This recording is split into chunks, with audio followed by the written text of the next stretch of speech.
Joey, we have a question from a listener. This one is from Jason. Jason emailed this to us. He emailed it to questions@askjoedimatteo.com. You can do the same thing. Email us questions@askjoedimatteo.com. That's the email address. Anyway, now that I've said that, I have to make sure I do the plug.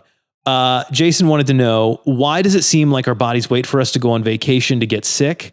Is this just my imagination? Boy, that sounds like a personal experience right there. I know I've experienced that. Yeah, unfortunately, it's documented to be true. Has it really? Yes. Okay, so what is going on? Why is that? And first of all, we're not talking about going to some exotic country and water. We're talking just good old traveling around, pretty close, pretty routine. And I'm getting the bug. I'm getting a little cold. I got a little flu, stomach bug, that kind of thing.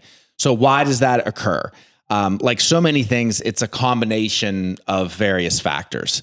Obviously, the travel itself, particularly airplane, if you're traveling by air. Yep. The crowds, the surfaces in an airport are critical. Also, for a lot of people, travel itself is stressful. Yeah. So we think of it as travel, as relaxation, vacation, but that's not what it is for all people in all times. Yeah. So the break in routine itself, on top of the stresses that can occur, stimulates release of cortisol, which can then weaken your immune system. Okay. Also, you're traveling to other areas, which whether by car or by air travel, there's other pathogens. There are certain pathogens that are affecting certain regions and being passed along. So maybe you're immune or you're less susceptible to the ones in your area. Now you go somewhere else, you've traveled halfway across the country or even just a state over, and they've got a different set of them there. And now your body would need to be able to adjust and account for that. So, and the other thing that I think is important with the regional variations are allergens. Because we think about getting sick, we're talking about really also just not feeling good.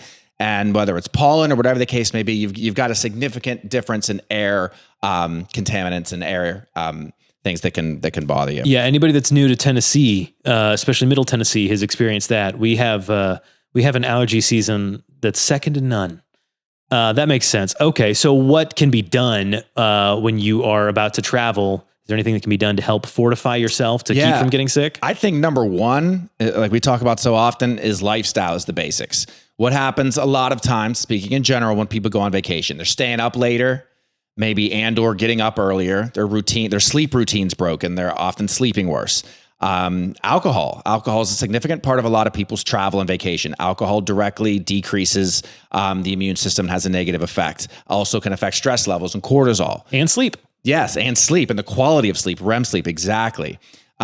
Poor diet choices, everything from the extreme, tap water in a hotel, potentially depending on where you are, to you're not eating maybe your fruits and vegetables as much. You're kind of pigging out. You're eating very inflammatory foods. Sure. You're putting more stress on your body, especially again, if it's outside of routine.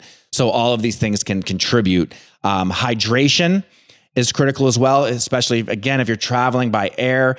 Airplanes themselves, due to low humidity in the cabin and also low oxygen pressure, cause dehydration. Literally, water gets pulled from skin and lungs and aids in the process of dehydrating you, not to mention the alcohol, dietary, routine breaking, access to water, all those things. Yep. So if you can stay hydrated, it's absolutely key to a properly functioning immune system. Okay.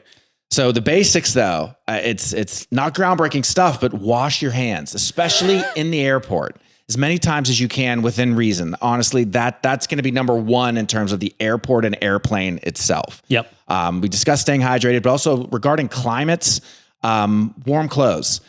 Different climates, one degree reading may feel a little different where you live versus where you're going. So you may just err on the side of having some warmer items even than you think based on the degrees or what's kind of is known about that area. Sure. And just make sure that you're not having the climate temperature change affect your immune system. If you exercise, which I hope you do, keep that routine. Again, a lot of this that we're talking about is routine breaking and this change and shock to the system. So if you exercise, keep exercising. Exercise has been shown to be positive and to help stimulate the immune system. Absolutely. And then alcohol intake and diet are going to be key here as well. Makes sense. Okay, lots of lifestyle stuff. Anything supplementation wise that should be taken into account? Yeah, for a routine short trip is what we're talking about here. I would take Flora Essentials, Saccharomyces boulardii. That can help to prevent if it's something you're susceptible to, and also to shorten the duration and treat traveler's diarrhea. Okay.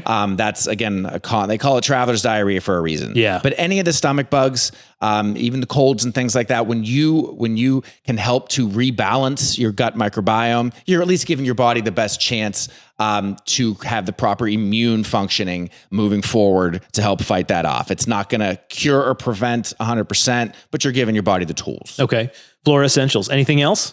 If you're going to a cold area, I would definitely recommend taking some vitamin C. I would. It's something that I would just add to my routine again, particularly if you're going from a warmer to a cold area where you know there's going to be exposed pathogens, you know your immune system is going to be in for a little bit of a shock. I think it's just a good thing, again, not to prevent, not to guarantee, but to help give your body the tools. So a good probiotic is also good, more of a broad speaking probiotic, but the Flora really is critical for the traveler's diarrhea component. Symptomology. But C and a broad probiotic.